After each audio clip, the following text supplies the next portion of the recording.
இந்த இந்து மொழி பேரகத்தினுடைய விநாயகர் சதுர்த்தி ஊர்வலமானது எதற்காக நடக்கிறது?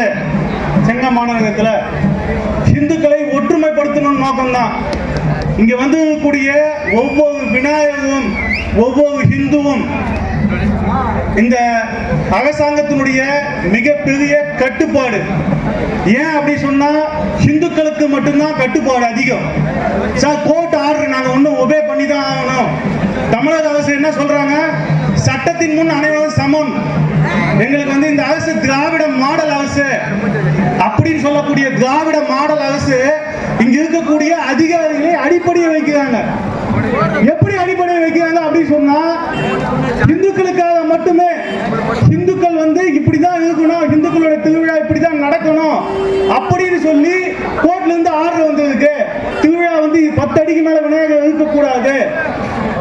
அது மட்டுமல்ல, நீ என்ன மைக்ல பேசணும் அப்படின்னு சொல்லி மாவட்ட ஆட்சித்தலைவர் எங்களுக்கு குறிப்பு கொடுத்தாங்க. நாட்டுக்கு ஆபத்து, மதம் மாற்றத்து மூலியமா ஆபத்து.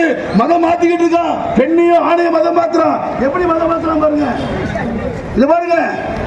அந்த பொண்ணு நம்ம அடிமையாகிற விஷயம் நாட்டு மக்களுக்கு தெரியாது. விநாயகர் சிலை கொண்டு வந்து வச்சோம், பூஜை பண்ண கொண்டு போய் கரைச்சோம். ஒரு இளைஞன் உட்கார்ந்து யோசனை பண்ணா, நம்ம நாடு அடிமையாகுது, நமக்கு பேச்சுரிமை இல்லை, எழுத்துரிமை இல்லை, நம்ம வரி கொடுக்கிறோம். வீரபாண்டிய கட்டபொம்மன் சொன்னால, ஏன் மஞ்சள் அரைச்சாயா மானம் கட்டவனை உனக்கு ஏன் கொடுக்க வேண்டும் கிறிஸ்டின் சொன்னாலியா? அந்த மாதிரி நாடு அடிமையாகிற விஷயம் நாட்டு மக்களுக்கு தெரியாது. ஒரு இளைஞன் யோசனை பண்ணி மும்பை மாநகர ஒரு சிலையை கொண்டு வந்து வச்சு வந்தே மாதரம் பாரத் மாதா கி ஜெய் சொன்னா. மக்கள் இந்த மாதிரி கூடி வந்தாங்க. கூடி வந்தவொடனே நம்ம நாடு அடிமையா இருக்கு, அடிமை சங்கிலியை தகர்த்திடணும், நீங்களா சுதந்திர போராட்டத்துக்கு வாங்கன்னு சொன்னாரு. தெய்வ பக்தி மூலமா தேசபக்தியை உருவாக்குற ஒரு தலைவர் யாரு சொன்னா, லோகமானிய பாலகங்காதர திலகர். சுதந்திரம் எழுத பிறப்புறம் முழங்கினாரு, சுதந்திரம் அடைந்தா தீர்வுன்னு சொன்னாரு.